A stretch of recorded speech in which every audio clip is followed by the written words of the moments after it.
Shoe time. I've yet to repair my broken shoe with duct tape. I'm thinking about that Gorilla Tape that I think it was Sissy brought to my attention. Do you have $100? I mean, when Because you... I'm looking for. Sorry, guys. An ad popped up. When you think about it, duct tape can only be so strong. For those guys who know me, I absolutely love ducks. Ducks might be my spiritual guide of all animals. Maybe. But, come on. Duck strength versus gorilla strength? No contest. So it's Gorilla Tape all the way. Hi, Rosie. Hi, Jessica. Lee. Lee, how are you? Good morning. Lucy, how are you? We're going to start things off once I have my shoes on with doing some very easy breath work.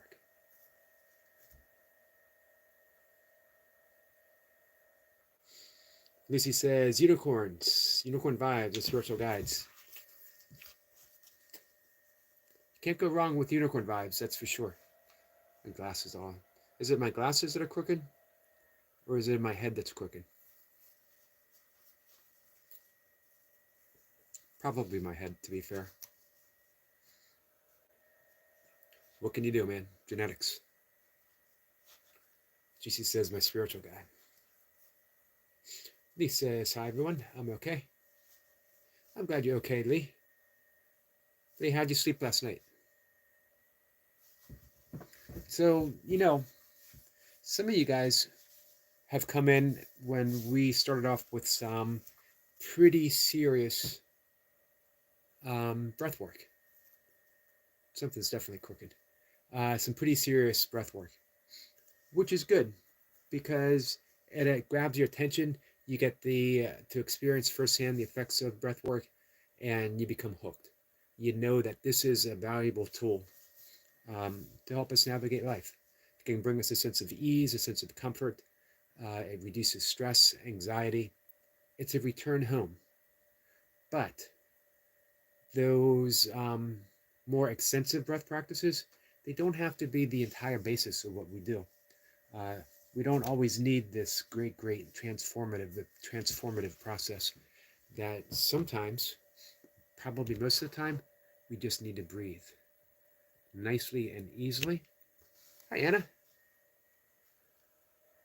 And get back in touch. Getting back in touch. Jessica says, still trying not to panic. We're gonna work with that right now.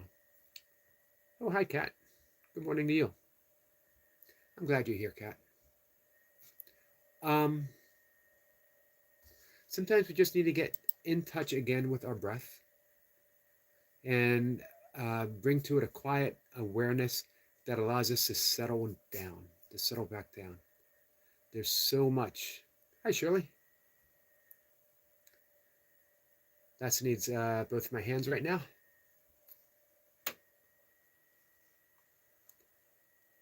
Dogs can be a handful in the best of all possible ways.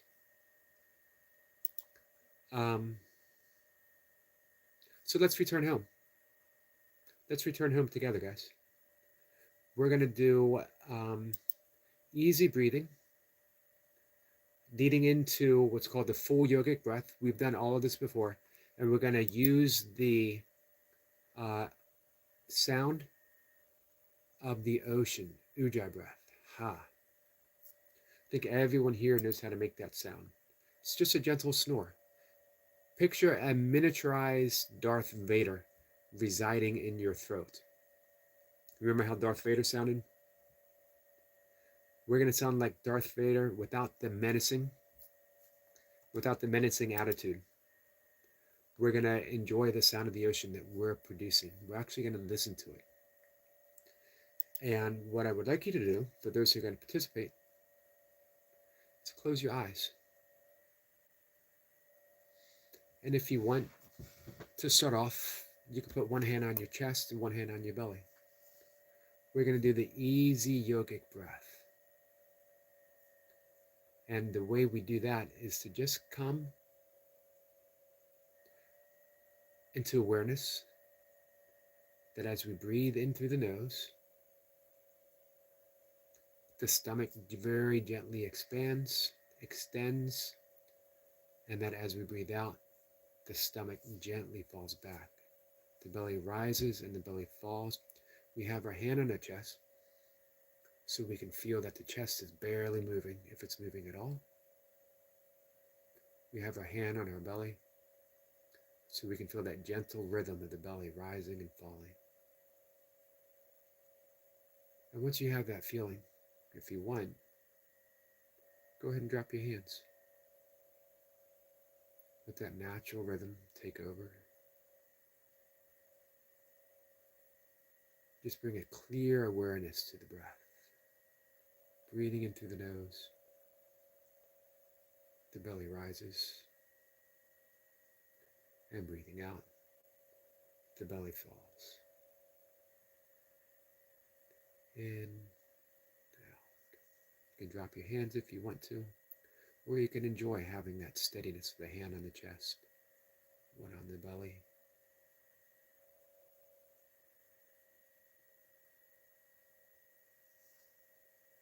And as we're tuned in, very easily enter that ha sound, breathing in with that gentle snore, breathing out.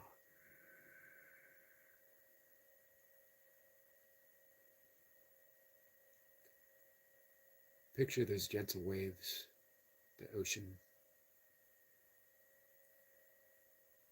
just lapping at the shore, retreating from the shore.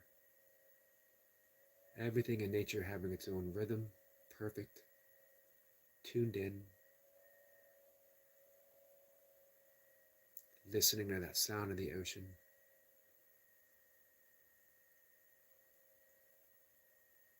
Visualizing those crashing waves bringing you home, touching the earth and back into the ocean.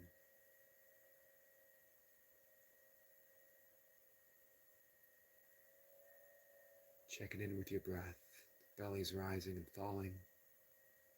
The sound of the ocean is present. We're just going to listen for a few more moments.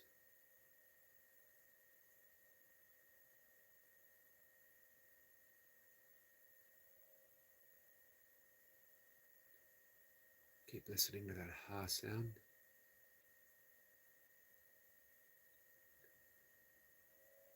And we're going to finish with what is called the 3-part yogic breath. If you want, you could put your hand back on your chest or one on the belly. We're going to breathe in deeper now, filling the belly with air. And when it feels almost full, we breathe into the rib cage so that they expand outwards. And then we continue with one more breath, all the way up high into the chest, as if we're breathing up into the clavicles. And then we exhale from the clavicles to the rib cage, to the belly.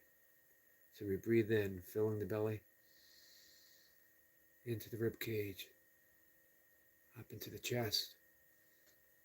And we breathe out, chest, rib cage, belly.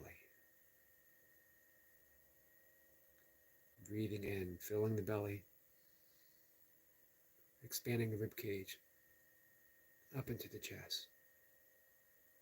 Exhale, chest, rib cage, belly. One more time. Breathing in, filling up the belly,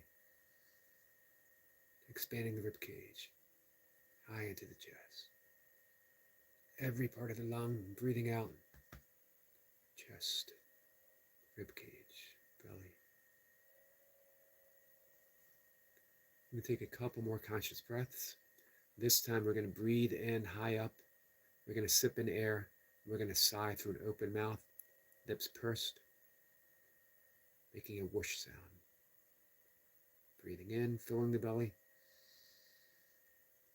High up in the chest, sip in air. Sigh.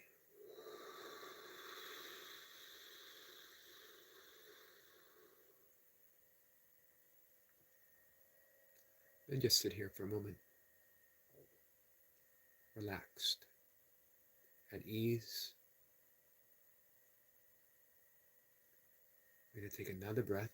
This time as we breathe in, visualize white healing light filling up the body. And as we exhale, we expand it out in front of us, giving us a love and presence to greet the rest of the day. Breathing in light, nice and deep, filling the belly.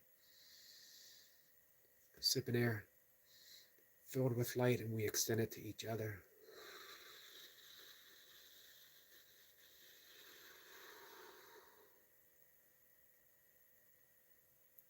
Last breath. Breathing in, filling the belly. Sipping air. Sigh.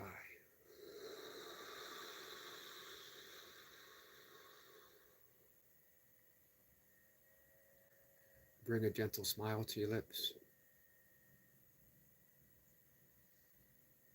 Let it play across the face, reminding you of the joy of just being alive, at home as and within a body.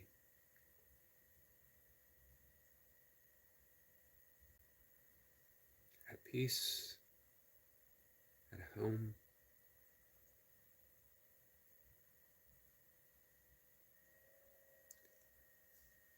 Hands to the heart space, prayer position. And just a reminder, I love you guys. And that's it. That is our morning breath work. And again, remember guys, breath work can be as simple as checking in with your breath and then being mindful, not just how you're breathing, nasal breathing, but are your shoulders too high? Are you tense? Your fists clenched? Is your jaw tight? Are your temples, eyes, eyebrows, forehead squinted up? Sissy says, thank you, I arrived just in time. Sissy, you are always in time, my friend. Your body is telling you something. Always. And it's not always up to interpretation, but it is always up to reinterpretation, meaning whatever it is you're experiencing, make a shift. You don't have to think of drastic changes, just make a shift. The shift can be as simple as, hey Deb, the shift can be as simple as breathing in through your nose and breathing out through the nose. It can be as simple as sighing. It can be as simple and as easy as noticing your belly rising and falling. That's it. It doesn't have to be breathing in for 4, exhaling for 8. It doesn't have to be 4, 7, 8. It can be, if you want. Let's see. Edwin says, you look like my older cousin brother. Wow. Interesting. Anna says, thank you so much, Yogi. I feel relaxed and calm. Thank you, Anna. And thank you guys for giving me the opportunity to do the breath work, because even just leading a little bit of breath work relaxes me and calms me. It's a great way to start my day. You know, I was thinking about my live streams, thinking about my channel. I have not traveled to India. I love India, though. My teachers, my yoga teachers, my meditation instructor, my pranayama teacher's teacher, teaching teacher, are all from India. I'm very fortunate that through the power of the internet, as well as through several of these great Indian teachers have come to the United States to allow them to learn from them. Edward says, oh, I'm so grateful as an Indian. Well, thank you for being here, my friend. India has such a powerful spiritual message to offer the world. India has actually reconnected with their yogic roots, which is amazing to witness. It also shows that, you know what, all of us can lead ourselves astray at times, and we can always reconnect with our path. So that reminds me that, I love the prayer that's offered by, I do Anulom Vilom every day as well. And that is my late morning, early afternoon practice. And um, I've been doing 1 round breath work, working with Anulom Vilom. Jessica says, I guess I don't know what's wrong with me. So, Jessica, let's talk about what's right with you. And as we think about the things that are right with you, I can tell you one thing right off the bat. You have a wonderfully loving heart. You have a giving essence. You have deep empathy for other people. You truly, truly wish to heal and to help yourself and others. Um, and that's just the beginning of the list. And as we think about the stuff that is right with us, uh, the things that we imagine are wrong with us begin to give us a message.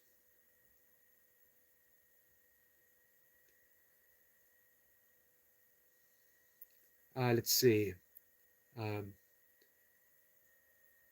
Adwoman says, am I pronouncing your name correctly? Even remotely correctly? If one has control over one's breath, he has control over his life. Nice. Thank you.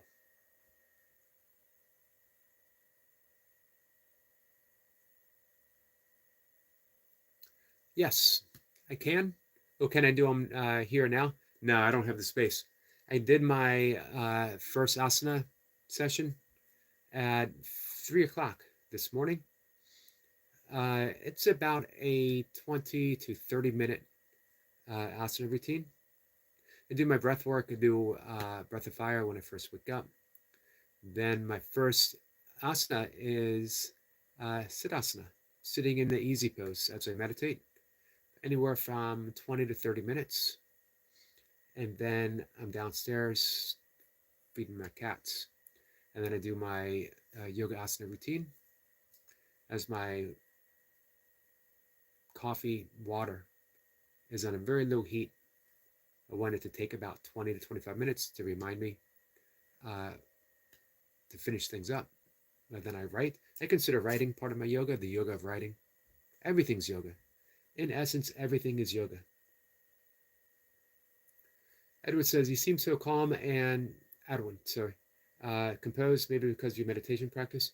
Meditation, breath work, the yoga asanas, and my practice of Course in Miracles, which Course in Miracles has simplified my life so much. And I was going to mention that prayer. I am here only to be truly helpful. You had a great reminder this morning. We could call it my dialogue with the Holy Spirit. I'm not really supposed to practice A Course in Miracles. I am supposed to extend love. That's the practice. If you're doing that, you are practicing A Course in Miracles. We don't need to feel this sense of I'm not doing it right. If we're not doing textbook lessons every day, meaning if we're not remembering everything that the Course says that we're supposed to do, because in essence, it only tells us to do one thing. Remember who you are. And in that remembering, we extend love. It works both ways. As we remember, we naturally extend love. As we extend love, we remember. Forgiveness is the tool in which we use to remember who we are, because we are reminding ourselves through the appearance of another. And again, forgiveness isn't saying, I forgive you because. Forgiveness is saying, I forgive you in order to recognize myself, who I am. It is the essence of the salutation Namaste. The light, the divinity within me recognizes, salutes the divinity within you. So we say, I forgive you for the seeming mistakes that you have made, which don't define you. Now, I might want to avoid future and further mistakes with you in mind, but that doesn't change that in essence, you are love, and I recognize that. In that recognition, I set myself free. And I truly want to be free. Above all else, I want to be free. When I'm free, I love without restraint. So I am here for one reason and one reason only, to extend love. If you are extending love, and even if you have never picked up the book, A Course in Miracles, you are the perfect course student.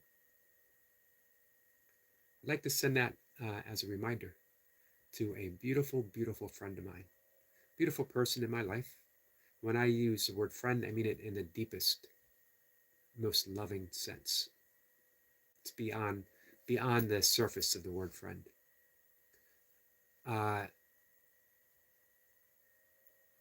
Anna Kara, Amakara is Celtic, and it means soul friend.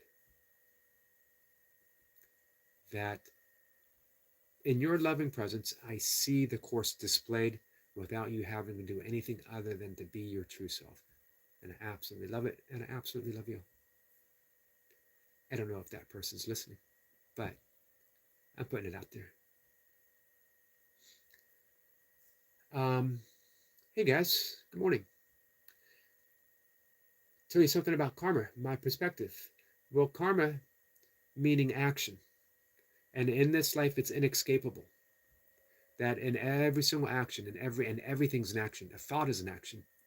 Ralph Waldo Emerson said that a thought is the ancestor of every physical action. So every thought we have produces karma. The more that we align with God, the more we free ourselves from the restraints of karma. We're using karma as a tool to bring about spiritual liberation. However, if we involve ourselves with other people's karma, if we manipulate, if we don't realize that every choice we make, and that we're always making a choice, is going to produce some result. We want those results to have a net sum of positivity, a net sum of the realization of love, versus a net loss that just entwines us furthermore in the illusory world, Maya.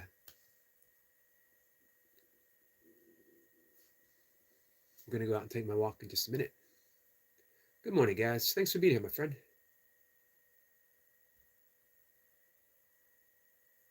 Thank you, my friend. Edwoman says, hey, let me get over and sub to you real quick before I head out and take my walk. I don't want to lose touch with you, my friend. I appreciate you being here.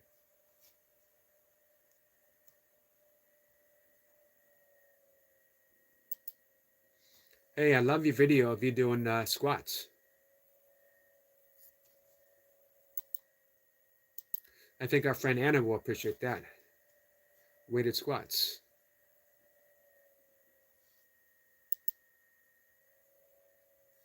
Hey, Gamer Boy. Hey, appreciate you subbing. I do music and fitness. Awesome. Two things I absolutely love. Full support for you, my friend.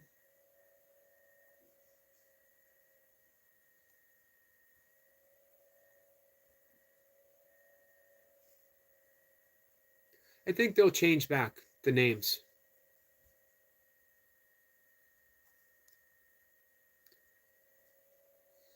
Gamer Boy says, you remember? I do remember you, Gamer Boy. Hi, Prem. Jessica says, I'm going to go. Have a great day, everyone. Thank you, Eric. You're welcome.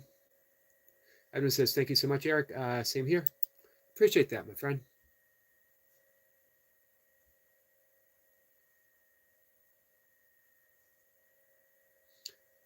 No, I don't play games. I don't play games because when I start doing something, I almost always go all in. And I would spend an inordinate amount of time playing games. And they're so realistic now, I could see myself getting drawn in. I could see myself playing a Batman game and becoming Batman. to the point where I put on a cape and cowl when I sit in front of the computer to play a game. I am divorced. I used to say that I was happily divorced, not meaning that I was happily apart from my former wife, but that I was very happy with my ex-spouse. We were happy together. We actually had formed a bond.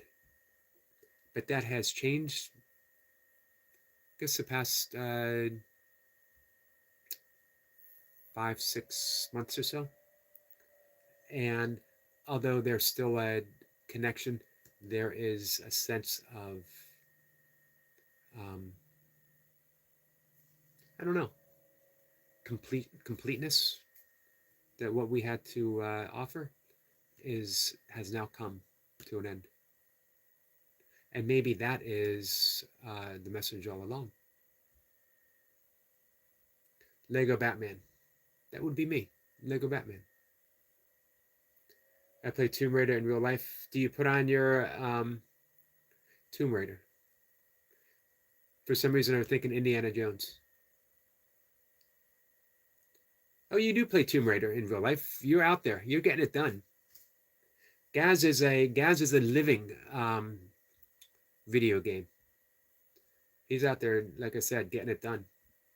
Gamer Boy says sorry. Oh, you never have to apologize to me, Gamer Boy. Hey, Adam, just stopping by. I love you. Thank you. I love you, Yogi. Yogi, keeping the peace and the love. I'm doing my best. Thank you so much, Adam. Um, RDT2? Am I saying that right? Sissy says, sometimes for a season, sometimes for a lifetime. Love is love. Absolutely. Richard Bach, the author of Illusions and Jonathan Livingston Seagull, wrote a beautiful book called Bridge Across Forever about finding his soulmate. And they were together for about 20 years. And then they separated and got divorced. And a lot of people were heartbroken and sent him letters saying, man, you led me to believe that I found my own soulmate, or that I could find my own soulmate. And now you're divorced and nothing makes sense. Is my relationship, um, was it a mistake or whatever? And his answer was, um, sometimes people come together for the sole purpose of learning how to let each other go lovingly, with care and with tenderness. And I've done my best to do that.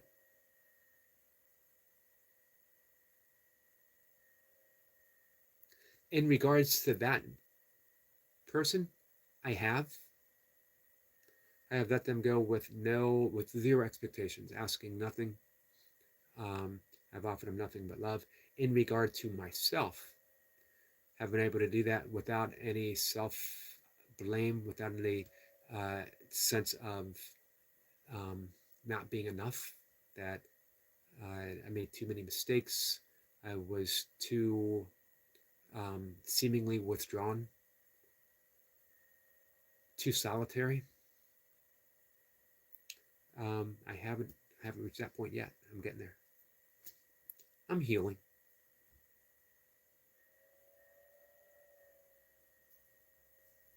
I look like someone? No, maybe someone looks like me.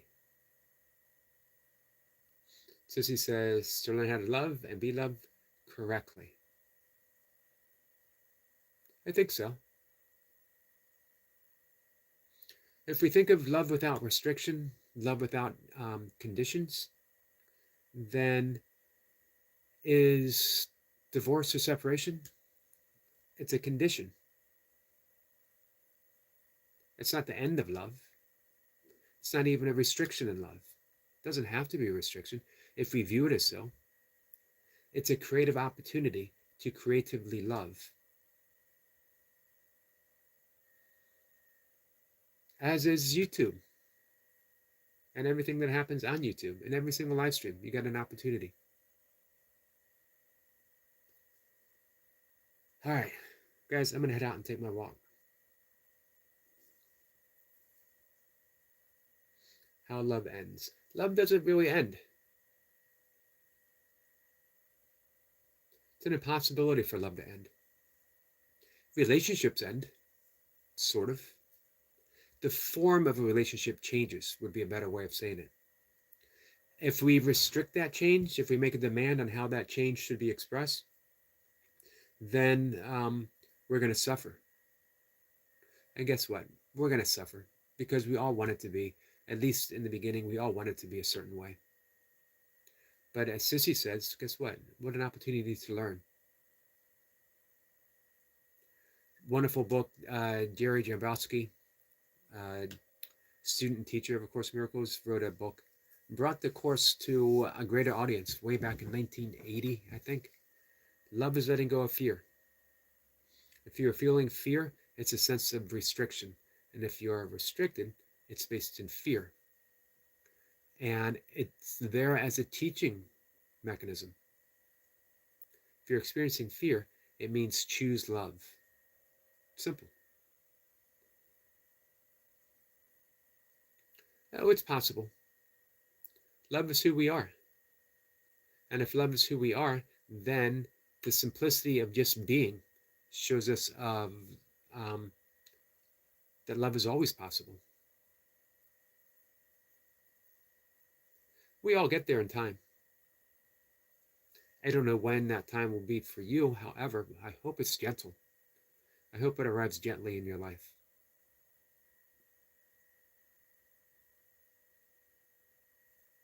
Or if it's not there, we can die.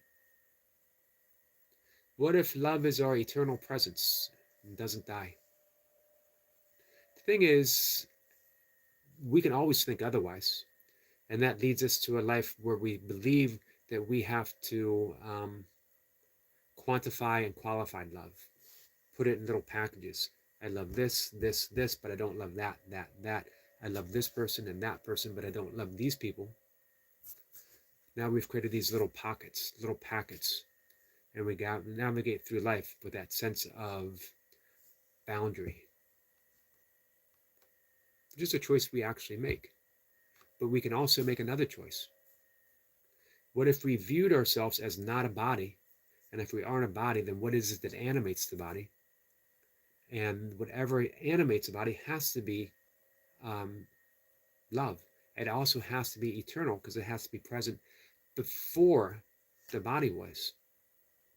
And as we give ourselves to that, we experience a life with less restrictions. We experience a life borderless, boundaryless, and only extending that love. Hey, Carol. Welcome back, my friend. But it's one of those things. We got to dive in, find it out for ourselves.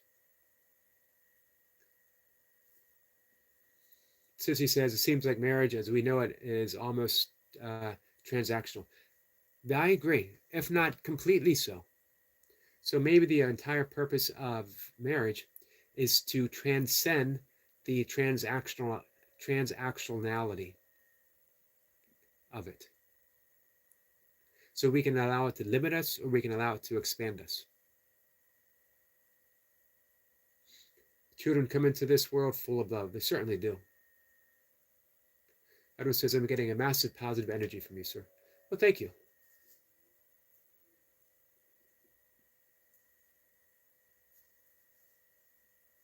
Gamer Boy says, but there's certainly a lot of buts in the world and life, isn't there? Gamer Boy says, I'm dying. I'm sorry for that. I'm sorry. But especially at this point in your life, what is dying?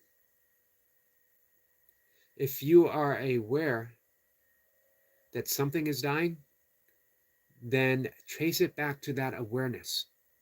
And if you are aware, does awareness, when you were born, there was a sense of awareness. When you were in your mother's womb, there was a sense of awareness. When you were 16, 26, all the way up to whatever age you are now, there was always a sense of awareness.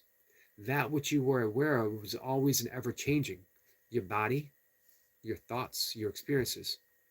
But the awareness itself never changed. Always there and always present. trace your true sense of who you are to that awareness, and you've touched upon eternity. You've touched upon your immortality. That which is aware has no beginning and has no ending. Always go back to awareness. What's up, Johnny Cash? Anna, what do you mean, so am I? Guy says to Alderman, that's what it's all about, my friend. Positive vibes. Yogi does a great job setting it up for the day. Thank you so much, guys. Game Award says bye. Johnny Cash said hi. Appreciate that, Johnny Cash. All right.